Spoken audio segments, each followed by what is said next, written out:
অহংকার এ হলো ছোট একটা শব্দ, কিন্তু এর প্রভাব অত্যন্ত বৃহৎ হয়ে থাকে। আর সবথেকে বড় সমস্যা হলো মানুষ আজ অবধি বুঝতেই পারেনি যে এই অহংকারের বাস্তব রূপ কিরকম। কেউ একে গর্বের নাম দেন, কেউ একে আত্মসম্মানের নাম দিয়ে থাকেন, এবং কোথাও একটা এমন সময় চলে আসে যখন সময় এই অহংকারকে ভেঙে খান খান করে দেয়। আর তখন না গর্ব আপনাকে বাঁচাতে পারে, না আপনার আত্মসম্মান। এখন যদি আপনাকে উদাহরণ দিই, তাহলে যেখানে আপনি বসে আছেন সেই ঘরেই ওপরে তাকান, সেই ছাদের দিকে। যদি এই ছাদ অহংকার করতে থাকে যে দেখো, আমি তো সব থেকে উঁচু জায়গায় আছি, আমার চেয়ে ওপরে আর কেউ নেই, আমি এই ঘরে থাকা সমস্ত ব্যক্তিকে ছায়া প্রদান করি, যদি এই অহংকার এসে যায় তাহলে কি?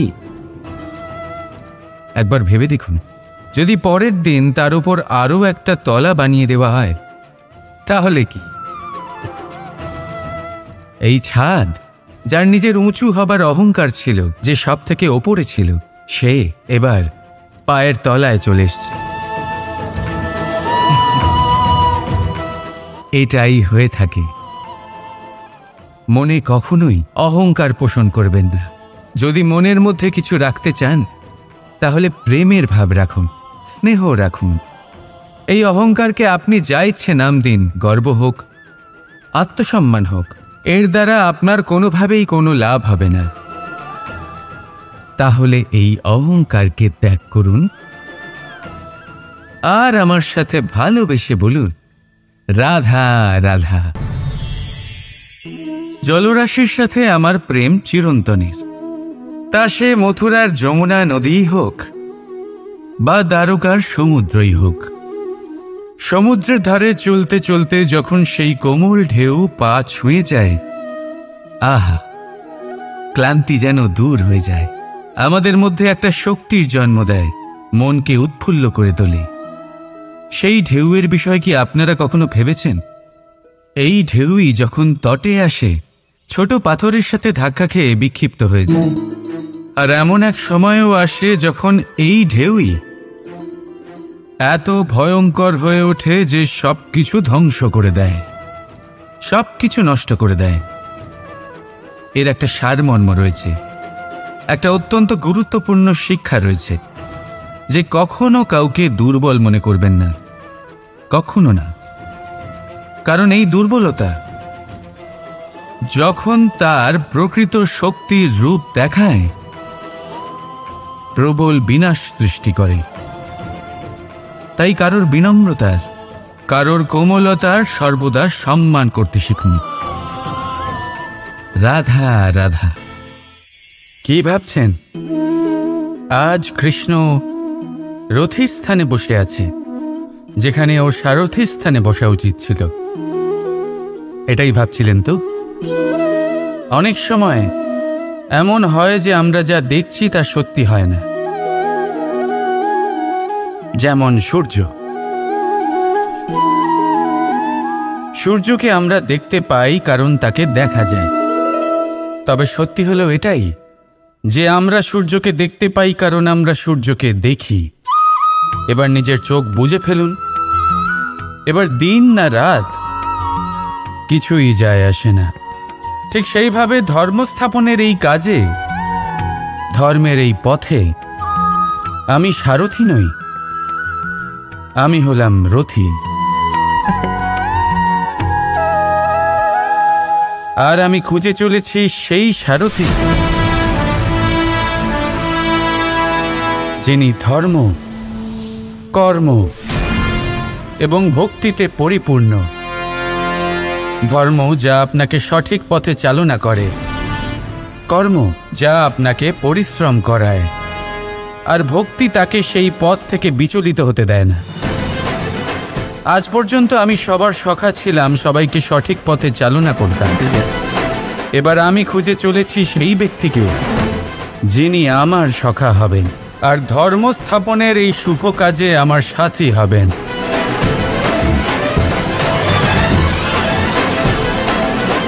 বন্দে কর্মা বন্দে ধর্মা রাধা রাধা। আপনি কখনো আতর মেখেছেন? একটা শ্রেষ্ঠ আতরের গুণ হলো ওকে মাখার পরে অনেক দিন পর্যন্ত তার সুবাস থেকে যায়।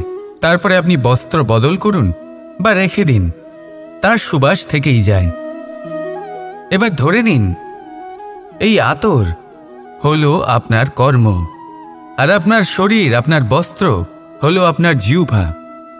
যত শ্রেষ্ঠ আপনার কর্ম হবে তত বেশি এই সংসার আপনাকে জানবে। আপনার কর্ম যদি সর্বশ্রেষ্ঠ হয় তাহলে সারা জীবন মনে রাখবে, আর জীবনের পরেও আপনাকে ভুলবে না। এই কর্ম ধর্ম ভেবে পালন করবেন, কারণ এই চিন্তা ভাবনাই সত্য হয়ে সামনে আসে। সেই জন্য ভাবনাকে পুষ্ট করুন, যুক্তিবোধ শ্রেষ্ঠ করে তুলুন।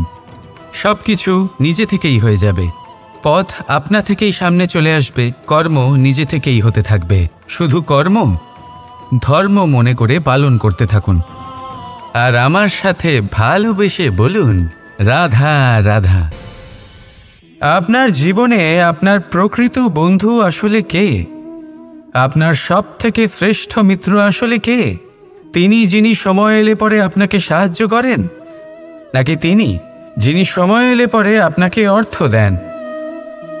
দেখুন, আমরা হলাম মানুষ, আমাদের জীবনে লেনদেন চলতেই থাকে, এটা আমাদের জীবনের অভিন্ন অংশ। কিন্তু অনেক সময় এমন হয় যে আমরা তাকেই নিজের প্রকৃত বন্ধু বলে মনে করি যিনি আমাদের একটা বহুমূল্য উপহার দেন, ঠিক কিনা? এবার আপনার জীবনে সেই বহুমূল্য উপহার কোনটা, ওই অমূল্য মিত্র আসলে কে, সেই সিদ্ধান্ত হলো আপনার। কিন্তু যদি আপনি আমাকে জিজ্ঞেস করেন তাহলে আমার মতে স্বর্ণ, হিরে, মুক্ত, ধন এগুলো বহুমূল্য নয়। বহুমূল্য হলো সঙ্গ, যখন আপনি একা হয়ে যাবেন, সময় যখন আপনার তাকে প্রয়োজন হবে, সমর্পণ যখন আপনার বিশ্বাসের প্রয়োজন পড়বে। যে মানুষ আপনার প্রতি এই 3 গুণ প্রদর্শন করেন, যিনি আপনার কঠিন সময়ে আপনাকে অবশ্যই সঙ্গ দেবেন, যখন আপনার প্রয়োজন পড়বে আপনাকে অবশ্যই সময় দেবেন, আপনার প্রতি সম্পূর্ণ সমর্পিত থাকবেন, সেই হলো আপনার আসল মিত্র, সেই হলো আপনার প্রকৃত বন্ধু। কারণ সত্যি বললে বন্ধুত্বের অর্থই হলো নিজেকে সম্পূর্ণরূপে কারোর কাছে সমর্পণ করে দেওয়া। তাই আপনার সেই বন্ধুর জন্য নিজের প্রাণ উজাড় করে দিন, আর ভালোবেসে বলুন রাধা রাধা। জীবনের পঞ্চমহাভূতের দ্বিতীয় তত্ত্ব হল মাটি, ভূমি, ধরা, যে ধারণ করে, যা আমাদের সকলকে ধারণ করে, ভালো হোক বা মন্দ, নিজের কর্তব্য পালন করে। আর এটাই শিক্ষা আমাদের জন্য। আমাদেরকেও আমাদের সকল কর্তব্য পালন করতে হবে, তা সে আমাদের নিজেদের প্রতি হোক, আমাদের পরিবারের প্রতি হোক, সমাজের প্রতি হোক বা ঈশ্বরের প্রতি। এই শিক্ষা আমাদের মাটি দিয়ে থাকে, এ আমাদের পদতলে পিষ্ট হয়েও তার বদলে আমাদের বনস্পতি প্রদান করে। অগ্রসর হতে পদক্ষেপ নেওয়ার সময় আমরা পা দিয়েই ধরিত্রীকে পিছনে ঠেলি, কিন্তু এই মাটি আমাদের ঘৃণা করে না, সে আমাদের পরবর্তী পদক্ষেপের জন্য অপেক্ষা করে আর স্বাগত জানায়। আর হয়তো সেই জন্যই এই ধরাকে আমরা ধরিত্রী মাতা বলে থাকি। আর তাই এই পদবী, এই সম্মান, এই ভালোবাসা এর আকার বা এর ভারের জন্য একে প্রদান করা হয় না, প্রদান করা হয় এর স্বভাবের কারণে। আপনিও যদি ধরিত্রীর মতো হতে পারেন, যদি আপনিও নিজের সকল কর্তব্য পালন করেন, বিশ্বাসের সাথে তা স্বীকার করে নিতে পারেন, যদি অন্য কারোর সাফল্যেও আপনি প্রসন্ন হতে শিখতে পারেন, যদি আপনি একটু কষ্ট সহ্য করে অন্য কাউকে প্রসন্নতা প্রদান বা অন্য কাউকে সেবা করতে পারেন, তাহলে আপনিও মাটির মতোই মহান হয়ে উঠতে পারবেন। তাহলে আসুন আর আমার সাথে ভালোবেসে বলুন রাধা রাধা। প্রসন্নতা এমন এক অনুভূতি যা আমরা সকলে পেতে চাই, এবার এটা ভেবে দেখুন যে আমরা আমাদের প্রসন্নতার জন্য অন্য কাউকে দায়ী কেন করি। আজও এরকম কিছু করেছে, ওর জন্য আমি দুঃখী হয়ে আছি। আজও এমন কিছু করলো যার ফলে আমার মন প্রসন্ন হয়ে উঠল। না, আপনাকে স্পষ্ট করে একটা কথা বলে দিই, আপনার প্রসন্নতা না শুধু আপনার নির্বাচন, না শুধু আপনার হাতে রয়েছে, বরং আপনি নিজের প্রসন্নতাকে নিজেই আকৃষ্ট করেন। এই ফুলগুলিকে দেখুন, এই ফুল এর সুগন্ধ ছড়ায়, আর এই ফুল নিজের দিকে কীটপতঙ্গদের আকৃষ্ট করে। এবার দেখুন কীটপতঙ্গ কাদের আকৃষ্ট করে? গিরগিটি বা ব্যাঙ, এরকম কিছু প্রাণীদের। এবার এই যে ফুল, কীটপতঙ্গের জন্য এই যে ফুল, তার বিকাশ হয়, এ আরও প্রস্ফুটিত হয়, ওর বংশ আরও বৃদ্ধি পায়। তাই এর তাৎপর্য হলো সহজ, ফুল উচিত ব্যক্তিকে নিজের দিকে আকৃষ্ট করে। এবার কীটপতঙ্গের কথা বললে তারা কাদের আকৃষ্ট করে? তাদেরই, যারা তাদেরই শিকার করবে, খাদ্যরূপে গ্রহণ করবে। এবার কাকে আপনি নিজের দিকে আকৃষ্ট করতে চান তার নির্বাচন আপনারই। আপনি কি প্রসন্নতাকে নিজের দিকে আকৃষ্ট করতে চান নাকি অপ্রসন্নতাকে করতে চান, তার নির্বাচন আপনারই। আপনি জীবনে যা কিছু পাবেন, সুখ দুঃখ, আশা নিরাশা, প্রসন্নতা অপ্রসন্নতা, সবই হলো আপনারই নির্বাচনের পরিণাম। তাহলে সঠিক নির্বাচন করুন আর আমার সাথে ভালোবেসে বলুন, রাধা রাধা। আপনি জীবনে কি হবেন সেটা আপনার পরিশ্রম, আপনার নিরন্তর প্রয়াস আর আপনার নির্বাচিত দিশার উপর নির্ভর করে না। এটা নির্ভর করে আপনার সঙ্গতির ওপরেও। এই সঙ্গতি যা হলো অত্যন্ত গুরুত্বপূর্ণ। প্রকৃতিও আমাদের এটাই শেখায় বিভিন্ন উদাহরণ দিয়ে। যদি আপনাকে একটা উদাহরণ দিই, কখনো বাতাসের প্রবাহ লক্ষ্য করবেন। এই বাতাসের প্রবাহ যখন কোনো পুষ্পকে স্পর্শ করে, সেও সুগন্ধে পরিপূর্ণ হয়ে যায়। এই বাতাসের প্রবাহ যখন কোনো নালীর উপর দিয়ে প্রবাহিত হয়, তখন সেও সুগন্ধহীন হয়ে যায়। এ সঙ্গতির প্রভাব যা মানুষকে কোথা থেকে কোথায় নিয়ে যেতে পারে আপনি জানতেও পারবেন না। এ হলো সঙ্গতির প্রভাব, যেখানে চানার সাথে গুড়ও মিশে যেতে পারে। এ হলো সঙ্গতিরই প্রভাব, যেখানে একটা সাধারণ পাথর স্বর্ণের সাথে মিশে গিয়ে একটা রত্নে পরিণত হতে পারে। তাই এই সঙ্গতির বিষয়ে বিশেষ খেয়াল রাখবেন।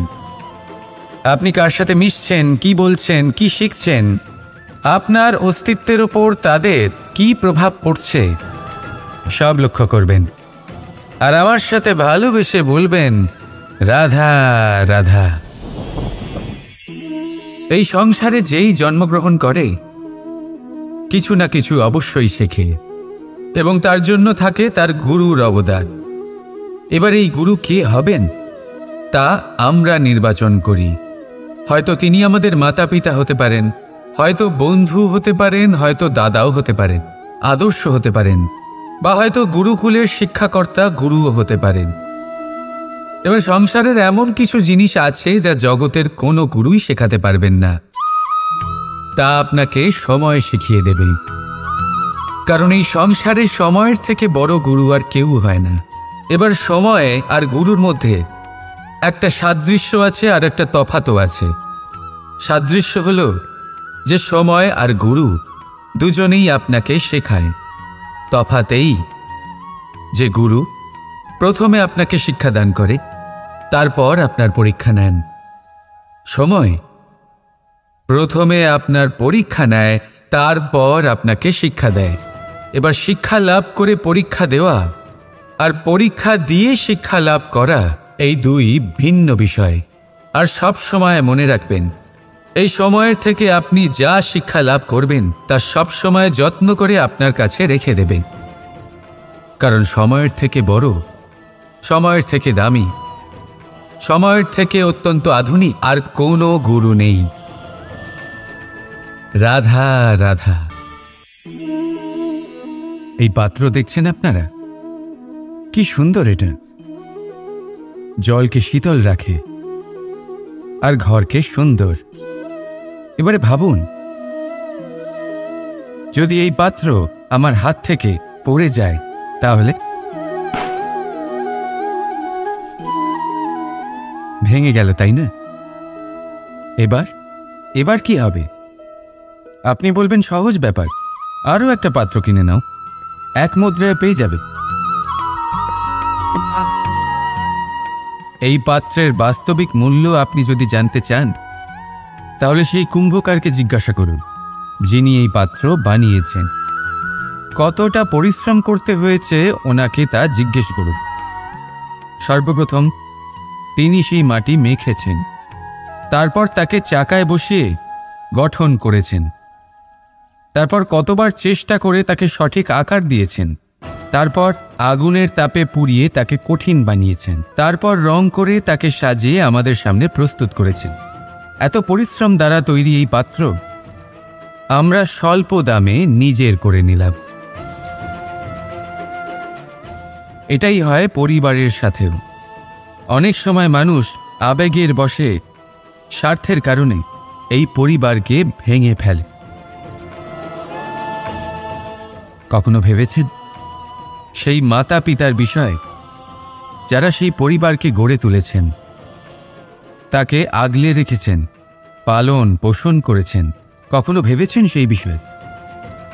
ভবিষ্যতে যদি কখনো এরকম কোনো চিন্তাধারা মাথায় আসে, এমন কোনো ভাবনা আসে যার কারণে আপনি পরিবারকে ভাঙতে চলেছেন, নিজেকে আটকে নিন, নিজেকে মনে করান সেই মাতা পিতার বিষয়ে, ওনাদের পরিশ্রমের বিষয়, ওনাদের ধৈর্যের বিষয়, তাদের প্রেমের বিষয়। আপনার আশা আবেগ, আপনার স্বার্থসিদ্ধি, এই সব কিছু তার সামনে খুবই ছোট মনে হবে। রাধা রাধা। কখনো কখনো আমরা ভাবি যে কোনো ব্যক্তি যিনি ধর্মের পথে চলেছেন, যদি তার দ্বারা কোনো ভুল হয়ে থাকে তাহলে নিয়তি তাকে সেই মুহূর্তেই কঠোর শাস্তি দেন। কিন্তু সেই সব মানুষ যারা সংসারের সবথেকে বড় অধর্মী, বহু নিকৃষ্ট মানের কাজ করেন, তাদের নিয়তি অনেক সুযোগ দেন। তাদের নিয়তি এরকম কঠোর প্রহার করেন না। এই ভাবনা কখনো না কখনো মনে আসেই। ভেবে দেখুন কেন? আসলে জীবনকে বেশিরভাগ মানুষ একভাবেই দেখে থাকেন, বিভিন্ন স্তরে একে দেখা উচিত। এবার আপনি বলুন, এই সংসারে কোনো অধর্মী কখনো প্রেরণার উৎস হতে পারেন? কখনোই নয়। যে মানুষ নিজের আত্মাকে মলিন করে ফেলেছেন, তিনি এই সংসারকে কিভাবে প্রেরণা যোগাবেন? উনি নিজেই বুঝতে পারেন না কোনটা করা উচিত, ধর্ম কোনটা। তাই নিয়তি তাকে একটা সুযোগ দেন, এটা বোঝার সুযোগ দেন যে কোনটা উচিত, কোনটা ধর্ম।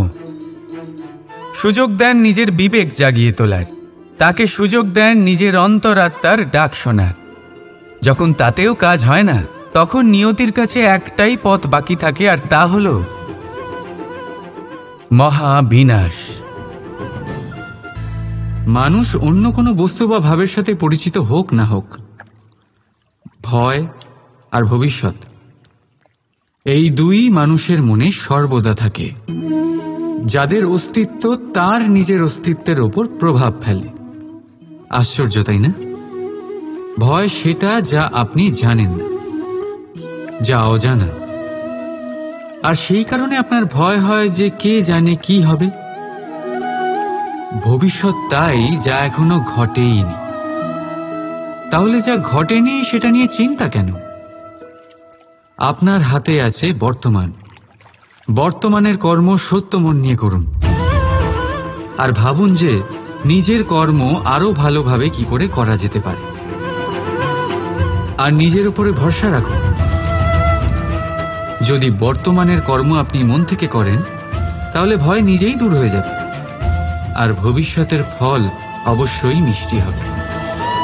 তাই ভয় আর ভবিষ্যৎকে নিয়ে চিন্তিত হবেন না, এই বর্তমানেই বাঁচুন। রাধা রাধা। কি অসাধারণ পুস্তক, তাই না? সুন্দর আবরণ, সজ্জিত পৃষ্ঠা,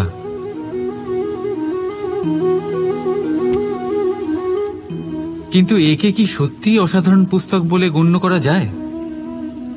এটাতে যা লেখা আছে তা কি সত্য, প্রেরণাদায়ী? আমাদের জন্য মূল্যবান। কি করে নিশ্চিত হওয়া যায় এই বিষয়ে? এবার আপনারা বলবেন, এ তো সহজ ব্যাপার। আবরণ দেখে পুস্তকের গুণ বিচার করা যায় না। তার জন্য আপনাকে সেটা পড়তে হবে, সেটা বুঝতে হবে, সময় দিতে হবে, তাই না? একদম ঠিক ভাবছেন আপনারা। আশ্চর্য বিষয় হলো এটাই, একটা পুস্তকের ব্যাপারে আপনারা এই সব কিছু জানেন, কিন্তু কোনো ব্যক্তির ব্যাপারে আপনারা এইসব কথা নিয়ে একদম ভাবেন না। ব্যক্তির মূল্যায়ন তার বস্ত্র দিয়ে, তার শারীরিক রূপ দিয়ে বা তার সৌন্দর্য দিয়ে করা যায় না। তার জন্য আপনাকে সেই ব্যক্তির মন পড়তে হবে, বুঝতে হবে, তাকে সময় দিতে হবে। কিন্তু আমরা কি করি? গঠন, রং আর সৌন্দর্য দেখে আকৃষ্ট হয়ে যাই, সেটাকে প্রেম ভেবে বসি। আর প্রত্যেক দিন কাউকে না কাউকে এটা বলতে শোনা যায় যে তার প্রেম কাহিনী সফল হল না, সে প্রতারিত হয়েছে। কিন্তু এতে দোষ আর কারণ নয়, স্বয়ং আপনার। আপনি সেই ব্যক্তিকে সময় দেন, আপনি সেই ব্যক্তির বিচারধারা পরখ করেন। প্রেম কিছু মুহূর্তে তৈরি হওয়ার রন্ধন নয়, এর স্বাদ আস্বাদন করার জন্য আপনাকে জীবনভর সময় দিতে হবে। তাহলে সময় দিন, একে অপরের রূপকে নয়, আত্মাকে চিনুন। আর অতি অবশ্যই মন প্রসন্ন হয়ে বলে উঠুন, রাধা রাধা।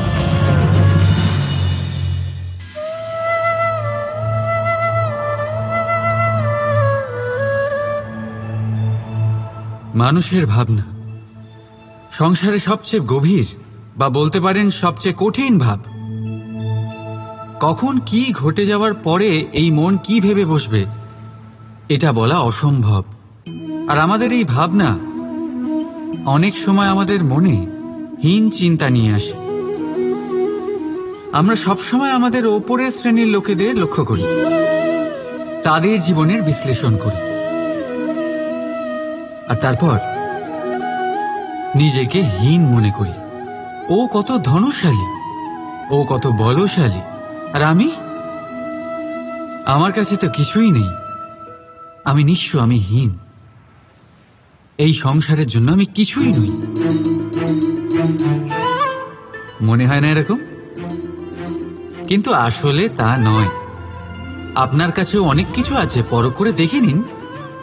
অতি ক্ষুধার্ত মানুষ যদি এক মুঠো ভাত পেয়ে যায়, তা যতই অন্যের কাছে ক্ষুদ্র অন্নের দানা হোক, তার কাছে তা ভোজের থেকে কোনো অংশে কম নয়। তাই যখনই মনে হীন চিন্তার উদ্রেক হবে, আপনজনদের দিকে তাকান, তাদের কথা ভাবুন।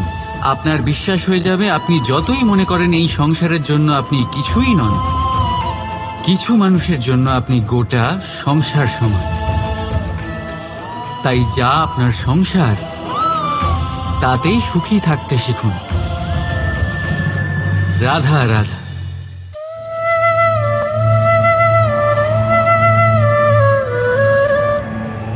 আশ্চর্য হচ্ছেন না আপনারা যে আমি কি করছি, কি লিখছি?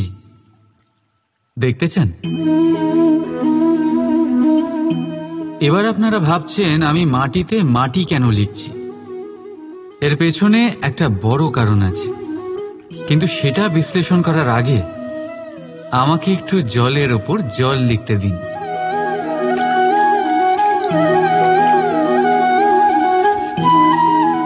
কি হলো? যেটা আমি লিখলাম সেটা দেখা যাচ্ছে না কেন? তাহলে এবার শুনুন আপনাদের প্রথম প্রশ্নের উত্তর।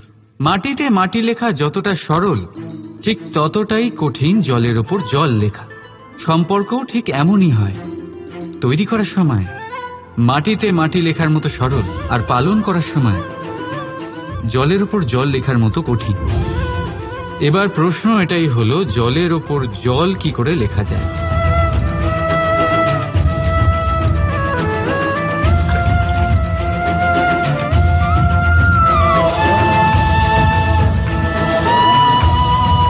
যেভাবে এই পাথরগুলো জলের মধ্যে ডুবে জলের গভীরে চলে গেল, ঠিক এইভাবে আমাদের সম্পর্ক পালন করতে হবে। এই পাথরের মতো নিষ্ঠা সহকারে গভীরে যেতে হবে। সম্পর্ক কখনোই ভাঙবে না। রাধা রাধা।